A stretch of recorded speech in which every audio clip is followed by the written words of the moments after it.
ஸ்ரீமதே ராமானுஜாய நமக. பாகவதர்கள் எல்லோருக்கும் அடியனுடைய நமஸ்காரங்கள். அனத்தியன காலத்திற்கு முன்னால் நாம் சோழ நாட்டு திவ்ய தேசங்களுடைய திருநாம அனுபவத்தை பார்த்தோம்.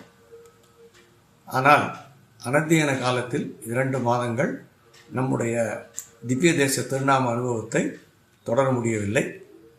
இப்பொழுது நம்முடைய திவ்ய தேச திருநாம அனுபவத்தை மீண்டும் தொடரலாம். முதலில் பாண்டிய நாடு திவ்ய தேசங்களை பார்க்கலாம். பாண்டிய நாடு என்பது தற்பொழுது தமிழ்நாட்டில் மதுரை மாநகரம் துவங்கி அதற்கு தெற்கே உள்ள பகுதி. ஆனால் பழைய பாண்டி நாடு தற்போதுள்ள கன்னியாகுமரியிலிருந்து லெமூரியா கண்டம், அதாவது ஆஸ்திரேலியா வரை பரவி இருந்ததாக ஆராய்ச்சியாளர்கள் கூறுகின்றனர். பஹ்ருலி ஆறு என்னும் நதியும் அடுக்கான பல மலைகளும் குமரியின் பழைய எல்லையும் கடலால் மூழ்கடிக்கப்பட்டு அழிந்தது என்று கூறுவார்கள். தமிழ்ச் சங்க இலக்கியங்களில் இதை பற்றிய பல குறிப்புகளும் கிரேக்க வரலாற்று குறிப்புகளிலும் குமரி எல்லையை பற்றிய பல விஷயங்கள் காணப்படுகின்றன. இப்படிப்பட்ட பாண்டி நாடு பல பெருமைகள் உடைத்தது. ஆழ்வார்களில் தலையாய நம்மாழ்வார் பிறந்த நாடு என்பதிலிருந்து துவங்கி பல பெருமைகள் உண்டு. இந்த பாண்டி நாட்டில் ஆழ்வார்கள் மங்களாசாசனம் செய்த திவ்ய தேசங்கள் 18. அவற்றை பற்றிய ஒரு தமிழ் பாடலை பார்க்கலாம். துய்ய மாலிருஞ்சோலை கோட்டியூர், மெய்யம் புல்லாணி விளங்கு தன்காளூர், குளிர்க்கும் எழின்மோகூர் கூடலூர் வில்லிபுத்தூர், மிளிர்குருகூர் துளைவில்லி மங்கலம், ஸ்ரீவரமங்கை ஸ்ரீவைகுண்டம் தென்திருப்பேரை, மாவழி புளிங்குடி வரகுணமங்கை, கோந்தவிற் குழந்தை குறுங்குடி கோளூர், பாண்டி நாட்டு 18 ஏத்துவம் என்று எங்கிருந்து ஆரம்பிக்கின்றது? துய்ய மாலிருஞ்சோலை, அதன் பின் கோட்டியூர், மெய்யம், புல்லாணி, தன்கால், திருமோகூர், கூடலூர், அதாவது மதுரை மாநகரத்தில் ஊரில் உள்ள திவ்ய தேசம், ஸ்ரீவில்லிபுத்தூர், துளைவில்லிமங்கலம், ஸ்ரீவரமங்கை, அதாவது வானமாமலை என்று இன்று அழைக்கப்படுகின்ற திவ்ய தேசம், ஸ்ரீவைகுண்டம், தென்திருப்பேரை, மாவழி புளிங்குடி திருப்புளிங்குடி, வரகுணமங்கை, திருக்குழந்தை, திருக்குறுங்குடி, திருக்கோளூர் என்ற 18 திவ்ய தேசங்கள். இவற்றிலே சுவாமி நம்மாழ்வார் மட்டும் மங்களாசாசனம் செய்த திவ்ய தேசங்கள் 9. திருநெல்வேலியில் இருந்து திருச்செந்தூர் செல்லும் வழியில் உள்ள ஸ்ரீவைகுண்டம் துவங்கி 9 வைணவ கோயில்களை ஆழ்வார் நவ திருப்பதிகள் என்று கூறுவர். கோயில் கணக்கில் 9 கோயில்கள் என்றாலும் இரட்டை திருப்பதிகளாகிய துளைவில்லி மங்கலத்தை ஒரே ஒரு திவ்ய தேசமாக கணக்கில் கொள்வதால் திவ்ய தேச எண்ணிக்கையில் இவை 8 திவ்ய தேசங்களாகும். இந்த 9 கோயில்களும் வைணவர்களால் நவக்கிரக பரிகார தலங்களாக கருதப்படுகின்றன. அடுத்து நம்மாழ்வார் மட்டும் மங்களாசாசனம் செய்த திவ்ய தேசம் வானமாமலை எனப்படும் ஸ்ரீவரமங்கை. நம்முடைய பாண்டி நாட்டு திவ்ய தேச அனுபவத்தை ஆழ்வார் நவ திருப்பதிகளில் இருந்தே நாம் துவங்குவோம். இன்று முதலில் பார்க்க போவது திருவைகுண்டம் அல்லது திருவைகுந்தம் என்று அழைக்கப்படுகின்ற பாண்டி நாட்டு திவ்ய தேசம். அறிமுகத்திலே கூறியது போல இந்த தலம் நம்மாழ்வாரால் மட்டும் திருவாய்மொழியில் 2 பாசுரங்கள் மூலம் பாடல் பெற்ற திவ்ய தேசம். பொதுவாக ஆழ்வார் நவ திருப்பதி திவ்ய தேச யாத்திரையை இந்த தலத்திலிருந்தே துவங்குவர். ஆழ்வார் அருளிய 2 பாசுரங்களில் பெருமாள் தாயார் திருநாமங்கள் போன்று எதுவும் கூறப்படவில்லை. ஆனால் தலத்தின் பெயரையும் தல வரலாற்றையும் ஒருவாறு ஆழ்வார் குறிப்பிட்டுள்ளார். எனவே தல வரலாற்றை முதலில் பார்க்கலாம். பின்னர் பாசுரத்தில் இல்லாவிட்டாலும் இன்னும் ஒரு விஷயத்தையும் நாம் தல வரலாறு மூலமாக பார்க்கலாம். ஒரு சமயம் பிரம்மனின் இருப்பிடமான சத்தியலோகத்தில் பிரளயம் ஏற்படுகின்றது. எங்கும் சத்தியலோகத்தில் நீர். உடனே பிரம்மன் அங்கிருந்து வெளியேற வேண்டியதாயிற்று. அப்பொழுது சோமுகன் என்னும் அசுரன், அவனை கோமுகன் என்றும் கூறுவர். பிரம்மன் வைத்திருந்த படைப்பு தொழிலை விளக்கும் நூல், அதாவது சிருஷ்டி ரகசிய கிரந்தம். இந்த நூலை பிரம்மனிடமிருந்து திடி சென்று விடுகின்றான் சோமுகன். தன்னுடைய நிலைமையை உணர்ந்த பிரம்மா திருமாலை குறித்து தவம் செய்தாலொழிய இந்த நூலை மீண்டும் இந்த அசுரனிடமிருந்து பெற முடியாது என்று நினைத்து இந்த தலத்திற்கு திருமாலை குறித்து தவம் செய்கின்றார். தவத்தை மெச்சிய எம்பெருமான் அசுரனை கொன்று இந்த கிரந்தத்தை மீட்டு மீண்டும் பிரம்மனிடமே சேர்ப்பிக்கின்றார்.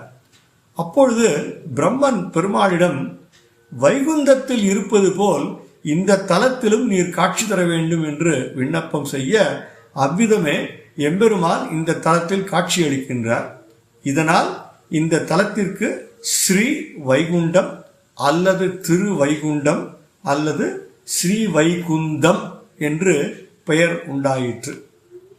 மேலும் பிரம்மா தனது கமண்டலத்தில் தாமிரபரணி நதியின் நீரை எடுத்து எம்பெருமானுக்கு நீராட்டம் செய்விக்கின்றார்.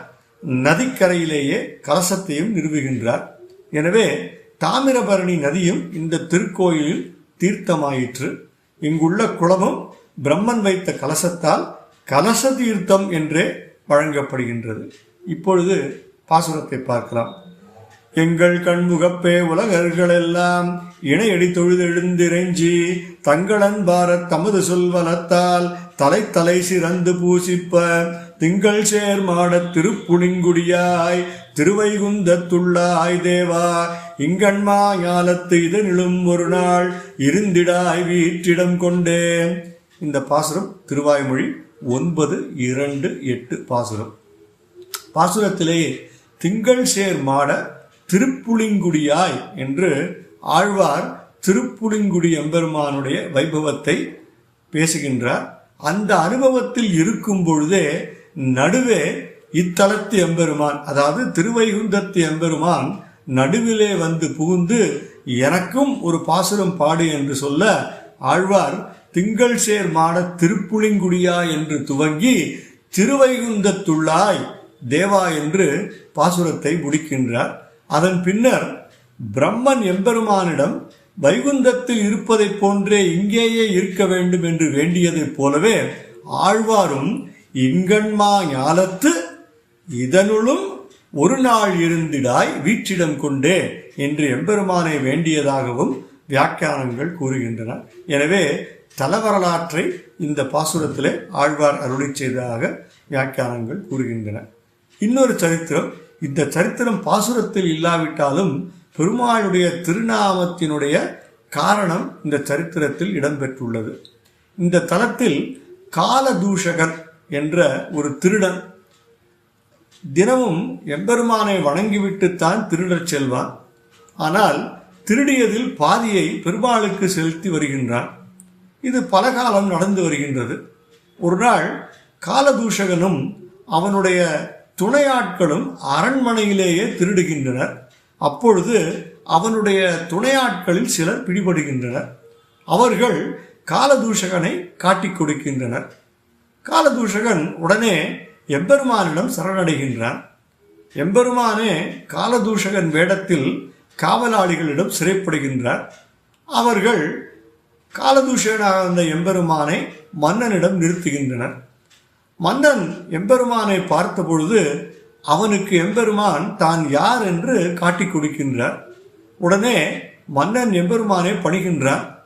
அதனுடன் எம்பெருமானிடம் ஒரு கேள்வி கேட்கின்றான். பெருமாளே, எல்லாமே உம்முடையது தானே, நீ எப்பொழுது வேண்டுமானாலும் எடுத்துக் கொள்ளலாமே, ஏன் கொள்ளையடித்து செல்ல வேண்டும் என்று எம்பெருமானிடம் ஒரு கேள்வி கேட்கின்றான். உடனே எம்பெருமான் மன்னனிடம் வேறு ஒரு அற்புதமான பதிலை சொல்லுகின்றார். செல்வத்திற்கு 4 எதிரிகள்: தர்மம், அக்னி, திருடன், மன்னன். இவற்றில் முதலாவதான தர்மத்திற்கு நீ செல்வத்தை செலவிடாத காரணத்தால் உனக்கு பாடம் புகட்டவே இவ்வாறு செய்தோம் என்று அவனுக்கு பதில் கூறுகின்றார் பெருமாள். இதை கேட்ட மன்னன் திருந்துகின்றான். காலதூஷகனும் தன்னுடைய திருட்டு தொழிலை விட்டு விடுகின்றான். இருவரும் சேர்ந்து நண்பர்களாகி இந்த ஊருக்கு பல நற்பணிகள் செய்கின்றனர். திருடனாக வந்த எம்பெருமானுக்கு கள்ளப்பிரான் என்ற திருநாமம் ஏற்பட்டது. இந்த ஊரில் இந்த பெருமாள் மூலவருக்கு கள்ளப்பிரான் என்றே திருநாமம். வடமொழியில் கள்ளப்பிரான் என்றால் சோரநாதன். இந்த திருநாமத்தை ஒட்டியே இந்த திவ்ய தேசத்தில் திருமலை, திருக்கடிகை போன்றே பெருமாளுக்கும் ஒரு சுப்பிரபாதம் உண்டு. அந்த சுப்பிரபாதத்தின் பெயர் சோரநாத சுப்பிரபாதம். மேலும் இன்னொரு சிறு விஷயம், பாண்டிய நாட்டில் உள்ள 2 கள்ளர்கள் அழகரும் இந்த சோரநாதனுமே. அடியேன் தாசன். ஸ்ரீமதே ராமானுஜாய நமः.